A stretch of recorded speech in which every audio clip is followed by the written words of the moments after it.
మరికొద్ది రోజుల్లో 2024వ సంవత్సరానికి వీడ్కోలు పలికి 2025వ సంవత్సరానికి స్వాగతం పలకబోతున్నాం. సోషల్ మీడియాలో ఈ ఏడాది ఎన్నో సంఘటనలకు సంబంధించిన వీడియోలు వైరల్ అయ్యాయి. అయితే వాటిలో కొన్ని ఘటనలు వీడియోల రూపంలో నెటిజన్లను తెగ ఆకట్టుకున్నాయి. అత్యంత ప్రజాదరణ పొందిన అలాంటి 5 వీడియోల గురించి ఇప్పుడు తెలుసుకుందాం.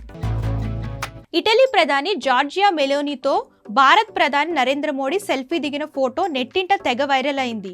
జూన్లో జరిగిన G7 శిఖరాగ్ర సమావేశానికి ప్రధాని నరేంద్ర మోడీ హాజరైన విషయం తెలిసిందే. ఈ సందర్భంగా ఆయన ఇటలీ ప్రధానితో సెల్ఫీ దిగారు. ఈ ఫోటో నెటిజన్లను విపరీతంగా ఆకట్టుకుంది. దీంతో ఈ ఏడాది సోషల్ మీడియాలో బాగా వైరల్ అయిన సంఘటనలలో ఈ చిత్రం మొదటి వరుసలో నిలిచింది. ఇక రెండవది యుఎస్ అధ్యక్షుడు డొనాల్డ్ ట్రంప్ ఈ ఏడాది జూలైలో హత్యాయత్నం జరిగిన విషయం తెలిసిందే. పెన్సిల్వేనియాలోని బట్లర్లో జరిగిన ప్రచార ర్యాలీలో ట్రంప్ ప్రసంగిస్తుండగా గుర్తు తెలియని అగంతకుడు తుపాకీతో కాల్పులు జరిపాడు. ఈ ఘటనలో బుల్లెట్ ట్రంప్ చెంపను తాకుతూ వెళ్ళింది. ముఖంపై రక్త గాయాలను తుడుచుకుంటూ ధైర్యంగా ప్రసంగం చేసి అందరినీ ఆకట్టుకున్నారు. ఈ ఘటనకు సంబంధించిన ఫోటోలు, వీడియోలు తెగ వైరల్ అయ్యాయి.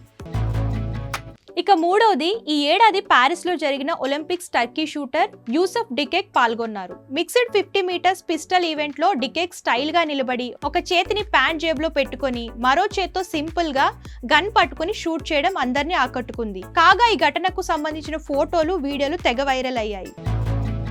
ఇక నాలుగవది ప్రపంచంలోనే అత్యంత ఎత్తైన మహిళ అయిన రుమేసా గెల్లి ఓ సందర్భంలో ప్రపంచంలోనే అత్యంత పొట్టి మహిళ అయిన జ్యోతి అమేగ్ ను కలుసుకున్నారు. ఈ సందర్భంగా వారిద్దరూ సరదాగా మాట్లాడుకున్నారు.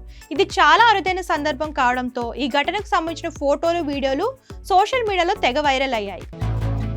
ఇక ఐదవది థాయిలాండ్కు చెందిన మూడెంగ్ అనే అందమైన హిప్పో వీడియో నెటిజన్లను తెగ ఆకట్టుకుంది. బకెట్లోనే బుజ్జి హిప్పో ముఖ కవలికలు, పర్యాటకుల పట్ల ప్రవర్తించిన తీరు అందరినీ ఆకట్టుకుంది. దీంతో నెటిజన్లు ఈ వీడియోను రీషేర్ చేశారు. ఈ కారణంగా ఈ బుజ్జి హిప్పో వీడియో కూడా అరుదైన సంఘటనల జాబితాలో చేరుకుంది.